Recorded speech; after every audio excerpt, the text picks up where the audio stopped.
I am the Tofu Golem. Please enjoy the video. You start now by powering the radio and selecting phone on the sync screen so pairing can proceed. Make sure your phone's Bluetooth is on and visible. This allows the car and phone to discover each other. Once done, choose Add a Device or Pair a Phone in the sync menu. This initiates Bluetooth scanning on both ends. You do this first because the system needs an active, discoverable handshake to exchange codes and permissions before contact sync and audio linking can occur.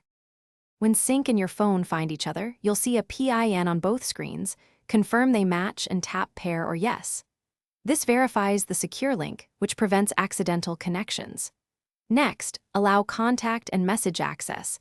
This enables voice dialing and caller ID, so make sure you accept those permissions. Then choose the profiles you want. Phone calling and media audio are common. These steps complete the handshake and determine what data sync will access and how it routes audio. Finally, save your phone as the primary device so it reconnects automatically when present. That prevents repeated pairing prompts. If pairing fails, unpair any old devices on the sync list and restart both the phone and vehicle system, then retry pairing. This clears stale profiles. Make sure your phone's Bluetooth and the vehicle's sync firmware are compatible.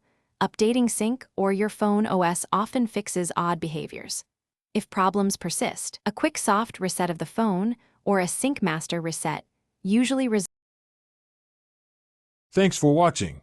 Consider subscribing if we helped you today.